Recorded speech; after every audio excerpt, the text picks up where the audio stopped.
Breaking tonight, a huge shift in sentiment regarding the war on ISIS, with the majority of respondents in a new Fox poll saying they would support sending ground troops into this fight.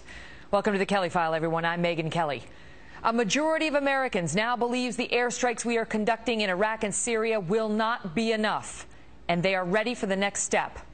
First, 78% say they do support our current air campaign. But some 57% also say ground troops will be needed to win. And 52% of the American public now favors sending in ground troops, something the president has said repeatedly he will not do if the airstrikes fail to get the job done. Moments ago, I spoke with Charles Krauthammer, a syndicated columnist, Fox News contributor, and author of the best-selling book, Things That Matter, which has now sold more than 1 million copies.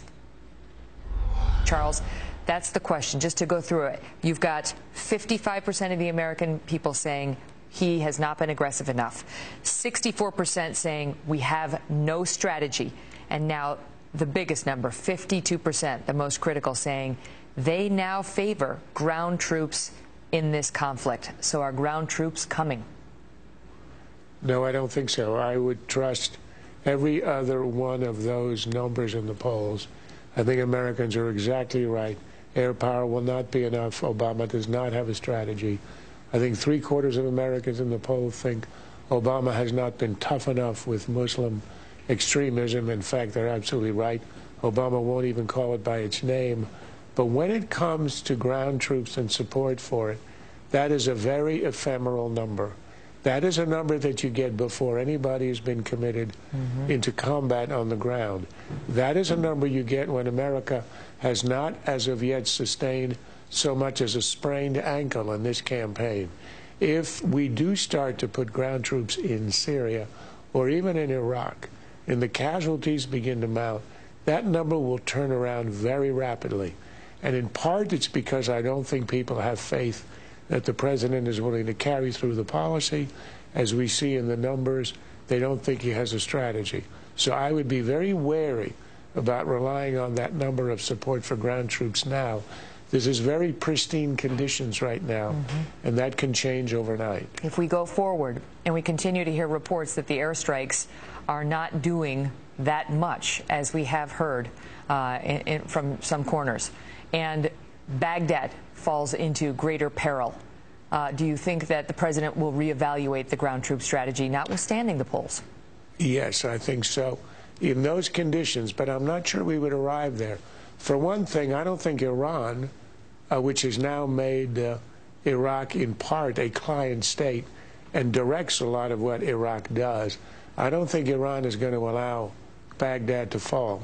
And it's not that easy, because whereas Baghdad, before the U.S. invasion in 2003, was fairly evenly split between Shiite and Sunni. Of course, the Shiites were a majority. As a result of the last 10 years, it is overwhelmingly Shiite, which means it would be hostile territory for ISIS. They may get near. They may even attack the Green Zone. I think there might even be a Tet Offensive-like suicide attacks, very bloody, dramatic, telegenic attacks on the Green Zone, perhaps even the U.S. Embassy. But to take and hold Baghdad would be something different. That would trigger U.S. ground troops, but I don't think we would get there. I think the president's current strategy will be able to contain ISIS, use some of the ground allies we have, the Kurds, some of the Iraqi army, perhaps some of the Sunni tribes in Iraq, but will not be able to do very much about the ISIS headquarters in Syria, because there we have essentially no allies on the ground. What do you make of, you mentioned it, the polling on how they feel, the American public feels about the president's handling of radical Muslim extremists? Let's put it on the board. 74% believe that he has not been tough enough on radical Muslim extremists, 74%, and that includes 60% of Democrats. I think it's 70% of independents and 91% of Republicans. Overwhelmingly, they think he's been too soft on this issue. And they're right about that. Just look at the latest appalling example, the beheading of an American in Oklahoma.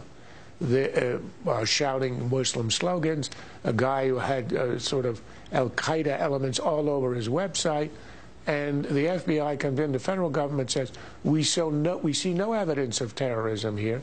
What in God's name are they talking about? This is obviously a terror attack. They're calling it workplace violence, like Captain Hassan, who shot 13 Americans, about 3 or 4 years ago.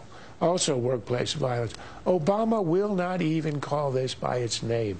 In the speech he gave at the UN just a week ago, he used the phrase 3 times, violent extremism, which is an empty phrase with no content and is meaningless.